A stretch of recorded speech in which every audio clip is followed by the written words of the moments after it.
اگر اقرار الحسن صاحب پیر حق خطیب بلاوڑہ شریف والے اگر وہ واقعتاً جھوٹا تھا، فراڈیت تھا، وہ ایک ٹرک پرفارم کر رہا تھا، آپ کا کام تھا ایکسپوز کرنا، آپ اس میں 100% کامیاب ہو چکے ہیں۔ آپ نے وہی ٹرک کر کے دکھائی، اس نے آنکھوں سے زنجیریں نکالی، آپ نے نکال کے دکھائی، اس نے عورتوں کے منہ سے کیلیں نکالی، گولے نکالے، آپ نے وہی ٹرک پرفارم کر کے دکھائی، آپ نے بعین ہی اسی طرح کر کے دکھایا۔ آپ اپنے مشن میں، اپنے کاز کے اندر کامیاب ہو چکے ہیں، لیکن اس کا فیصلہ کب ہوگا؟ آپ کو تو چاہیے تھا جب آپ بلاوڑہ شریف گئے تھے، آپ اسی دن فیصلہ کر کے آتے، آپ بیٹھ جاتے، آپ کہتے کہ نہیں آج تو میں فیصلہ کر کے جاؤں گا۔ ہاں، جس مشن میں آپ اٹھے تھے، جس کاز میں آپ اٹھے تھے، اس میں 100% آپ کامیاب ہو چکے ہیں۔ اب خدا را یہ گیم ختم کر دیں، کیونکہ ہم ایسے دیس میں بستے ہیں نا کہ غربت اتنی ہے کہ ہم 2 وقت کا کھانا پورا نہیں کر پاتے، لیکن جہالت اتنی ہے کہ پیروں کو بکرے دے آتے ہیں۔ ہم اس دیس کے باسی ہیں بھائی۔ میں ایک عام سا آدمی ہوں، شاید میری آواز ان تک پہنچ جائے کہ اقرار الحسن صاحب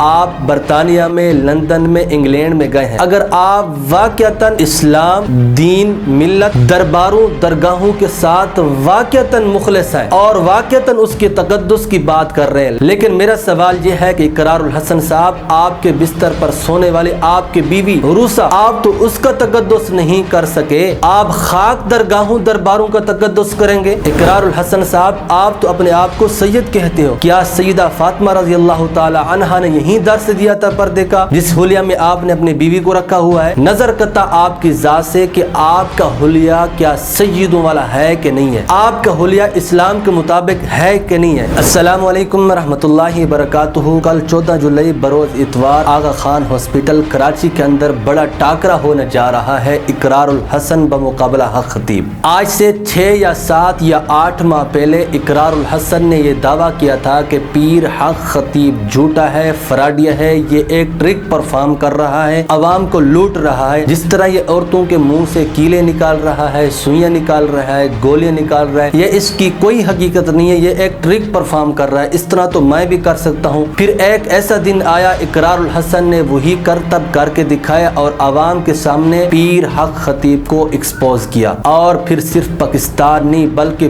پوری دنیا کے اندر بچے نے وہی ٹرک کر کے دکھائی، وہی ٹرک پرفارم کی، عوام کے سامنے اجاگر کر کے پیر حق خطیب کو اقرار الحسن نے ایکسپوز کیا۔ میں آج کے اس ویلوگ کے اندر نہ حق خطیب کی سائیڈ مار رہا ہوں، نہ اقرار الحسن کی سائیڈ مار رہا ہوں، میں اللہ تعالیٰ کو حاضر نظر جان کے صرف 2 ٹوک الفاظ کے اندر میں بات کروں گا۔ نمبر 1، اگر اقرار الحسن صاحب پیر حق خطیب بلاوڑہ شریف والے اگر وہ واقعتاً جھوٹا تھا، فراڈیت تھا، وہ ایک ٹرک پرفارم کر رہا تھا، آپ کا کام تھا ایکسپوز کرنا، آپ اس میں 100% کامیاب ہو چکے ہیں۔ آپ نے وہی ٹرک کر کے دکھائی، اس نے آنکھوں سے زنجیریں نکالی، آپ نے نکال کے دکھائی، اس نے عورتوں کے منہ سے کیلیں نکالی، گولے نکالے، آپ نے وہی ٹرک پرفارم کر کے دکھائی، آپ نے بعین ہی اسی طرح کر کے دکھایا۔ آپ اپنے مشن میں، اپنے کاز کے اندر کامیاب ہو چکے ہیں، لیکن اس کا فیصلہ کب ہوگا؟ آپ کو تو چاہیے تھا جب آپ بلاوڑہ شریف گئے تھے، آپ اسی دن فیصلہ کر کے آتے، آپ بیٹھ جاتے، آپ کہتے کہ نہیں آج تو میں فیصلہ کر کے جاؤں گا، لیکن آپ گئے، ان کے لوگوں نے کچھ شور مچایا، آپ کے لوگوں نے بھی کچھ شور مچایا، پھر باہر آ کے پھر آپ نے ولاگ شروع کر دیا کہ پیر حق خطیب نے سوئیاں نہیں نکالی، یہ کیا وہ کیا۔ یہ ایک گیم تھی جس میں آپ نے لوگوں کو پورا گھما کے رکھا ہے، آج تک اس کا کوئی فیصلہ نہیں ہو سکا۔ پھر آپ نے تاریخ پہ تاریخ دی، روا پنڈی میں کبھی چلے گئے، اسلام آباد میں، بلاوڑہ شریف میں، کراچی میں، برطانیہ میں، پتہ نہیں کہاں کہاں جا رہے ہیں، لیکن اس کا رزلٹ کوئی بھی نہیں نکلا۔ ہاں، جس مشن میں آپ اٹھے تھے، جس کاز میں آپ اٹھے تھے، اس میں 100% آپ کامیاب ہو چکے ہیں۔ اب خدا را یہ گیم ختم کر دیں، کیونکہ پیر حق خطیب سے جن لوگوں نے ہٹنا تھا، متنفر ہونا تھا، وہ ہو چکے ہیں۔ اب اتنا سب کچھ کرنے کے باوجود آپ بلاوڑہ شریف چلے جائیں، ان کی جو ہفتہ وار محفل ہوتی ہے، پتہ نہیں 15 دن کے بعد ہوتی ہے، آپ چلے جائیں، آپ دیکھیں اسی طرح عوام ہے، ہزاروں کا مجمع موجود ہے وہاں۔ ابھی عرس ہوا، آپ نے دیکھا ہزاروں کا مجمع وہاں موجود تھا، کیونکہ ہم ایسے دیس میں بستے ہیں نا کہ غربت اتنی ہے کہ ہم 2 وقت کا کھانا پورا نہیں کر پاتے، لیکن جہالت اتنی ہے کہ پیروں کو بکرے دے آتے ہیں۔ ہم اس دیس کے باسی ہیں بھائی اقرار الحسن صاحب، اب بس یہ گیم کھیلنا چھوڑ دیں، آپ کامیاب ہو چکے ہیں، آپ اپنے مشن میں، کاز میں 100% کامیاب ہو چکے ہیں، لیکن خدا را آپ کو پتہ ہے پاکستان میں پہلے بھی بہت زیادہ مہنگائی ہے، پھر عام سے بندے ہماری طرح آئیں، آپ تاریخ دیں بھئی آج راولپنڈی آ جائیں، کل اسلام آباد آ جائیں، اس سے اگلے والے دن آپ نے کراچی میں آنا ہے۔ اقرار الحسن صاحب خدا را کچھ احساس کریں، کیا لوگ اتنے فارغ ہیں کہ جہاں آپ بلاتے جائیں وہاں چلتے جائیں؟ نمبر 2 اور آخری بات یہ میں اقرار الحسن کو خاص کر مخاطب ہو کر کہنا چاہتا ہوں، میں ایک عام سا آدمی ہوں، شاید میری آواز ان تک پہنچ جائے کہ اقرار الحسن صاحب آپ برطانیہ میں، لندن میں، انگلینڈ میں گئے ہیں، اگر آپ واقعتاً اسلام، دین، ملت، درباروں، درگاہوں کے ساتھ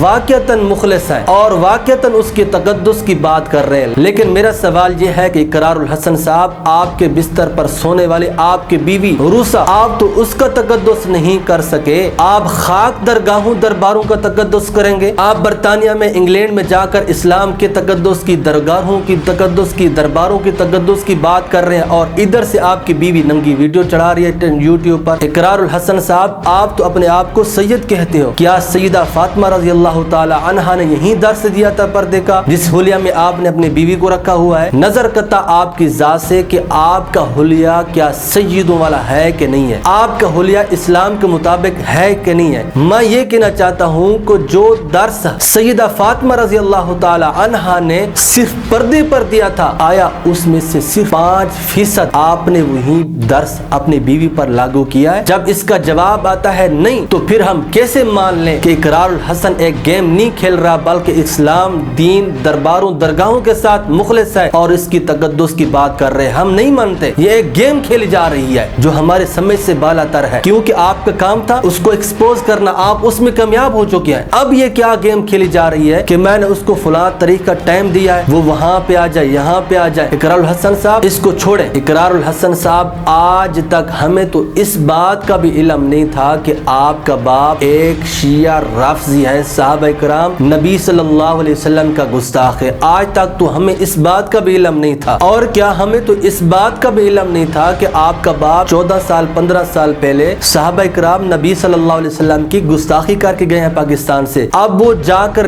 جرمنی میں بیٹھ کر سرعام رافضیت کا درس دے رہے ہیں اور بیٹا ادھر آ کر اسلام کا درس دے رہا ہے۔ مجھے تو کبھی کبھار اس کی باتوں پہ ہنسی آتی ہے کہ میں درگاہوں درباروں کا تقدس پامال نہیں ہونے دوں گا، میں اسلام کا تقدس پامال نہیں ہونے دوں گا، میں یہ کروں گا وہ کروں گا، اور ادھر سے حضرات کے جو گھر کے حالات ہیں اللہ معافی دے۔ اقرار الحسن صاحب اگر آپ تقدس کی بات کرتے ہیں سب سے پہلے شروعات آپ اپنے گھر سے کریں، اگر آپ تقدس کی بات کرتے ہیں سب سے پہلے آپ اپنی فیملی سے شروع کریں، اگر آپ دین اسلام کے تقدس کی بات کرتے ہیں جس طرح حضرت سیدہ فاطمہ رضی اللہ تعالی عنہا نے درس دیا تھا پردے کا، وہی حکم وہی درس آپ اپنی بیویوں پر لاگو کریں۔ ان سب باتوں کا اقرار الحسن کی طرف سے جواب کیا آئے گا کہ نہیں میں ایسا نہیں کر سکتا، تو پھر ہمارا بھی یہی جواب ہے اقرار الحسن صاحب کہ آپ دین اسلام کے ساتھ مخلص نہیں ہیں، آپ ایک گیم کھیلنے جا رہے ہیں جو آج تک ختم ہونے کا نام بھی نہیں لے رہی۔ دعا کرو اللہ رب العزت ہمیں دین سلیم پر چلنے کی توفیق عطا فرمائے۔